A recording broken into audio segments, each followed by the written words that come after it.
Well, we've got a PTR update that's coming tomorrow, and it's got some pretty important stuff on there. We're going to see leaderboards, we're going to see some changes to crafting stations, a new expedition, sort of, and much more. So let's jump in and show you what it's about. Before we do that, big shout out to my YouTube members. If you just want to be all round happier in your life, then do consider supporting the channel that way, please. Thank you. It's a little bit awkward to see, but it's actually being open tomorrow, the 27th at 5 PM UTC. And this is what it's all about. The headline is Starstone Barrows and Amrine Expedition Mashup. Sounds pretty interesting. And that is the first thing that they talk about. This new take on Starstone Barrows includes a special appearance. Players will revisit parts of the Amrine expedition and face both the intrepid Simon Gray and Foreman Nakashima. Challenge the expedition to find out more. Okay, sounds fine. Then we've got some changes to crafting and refining station tiers. Some of the changes here I'm less bothered about, but some of them are actually quite important. So they're making two major changes to this. So now some of the actual stations are going to give you an as-off discount for relevant recipes. So the higher the tier, the less as-off you will need to craft like the good stuff. Okay, that sounds fine. And this one I sort of like. Certain recipes will now no longer be gated behind tiers. So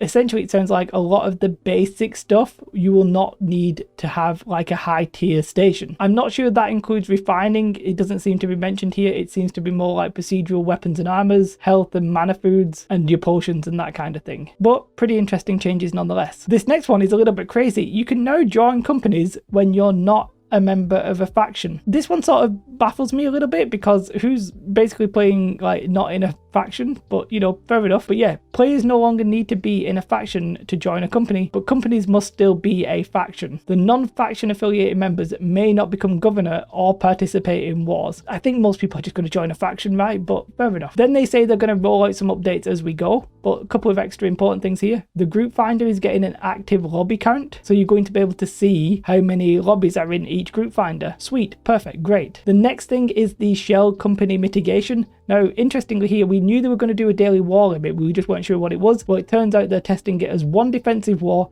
and one attacking war per world. So effectively, I think that means if you have two characters on different servers, you'll be completely okay to like participate in those wars. That makes sense, okay? But if you have two characters on the same world, then you're buggered. Obviously, that doesn't stop people having multiple accounts and having, say, the same character on the same server, but it's a good start, okay? The next thing is that the participating companies in the war roster themselves can only have a certain amount of mercenaries. So the attacking company can have up to 40 mercenaries. So basically, if you're attacking, you have to have 10 members of your own faction. The defending company can have up to 15 mercenaries. Basically, your company, if you're defending, you have to have 35 of you from your company in that war. That's, I have to say, a good change. We sort of knew this was coming, but it's still good. And they are actually testing the cooldown for when you swap a company, you won't be able to participate in a war for 72 hours. Okay, fine. Let's get to the juicy stuff. Leaderboards are being tested now. Now, I'm a little bit sad to this because there's no way I'm going to get any of these rewards, but let's talk about what these leaderboards are for. They're going to be in a few different categories: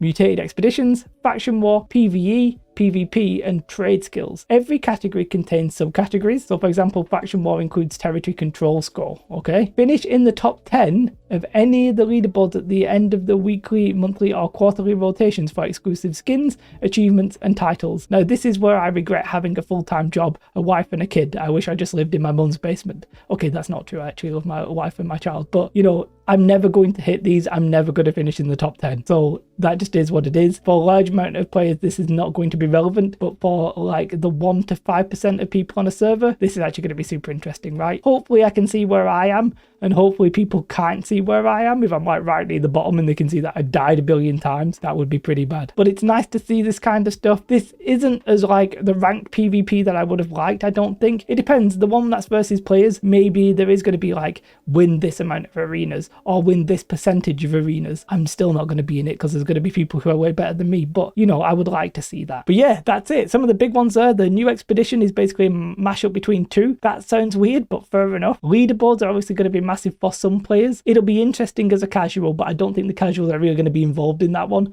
But the elite players are going to be very happy with that, I think. The changes to crafting, meh. I'm not really that flustered about it myself, but probably a good change. It's just not like something I'm really that bothered about. The group finder changes I do think are probably going to be interesting, so you can actually see like how many people are in each mutation and stuff like that before you like actually go and check the lobbies. That's a good change. And of course the shell company mitigation, also a good change. Sort of wish that was in the game 9 months ago, right? Joining a company without a faction, I mean, okay, whatever. Overall, really interesting changes. Very happy to see that. If you want to just have a happy life, do consider supporting the channel. It really would help. Let me know your thoughts in the comments though. Have a most beautiful day. Like and subscribe. Goodbye.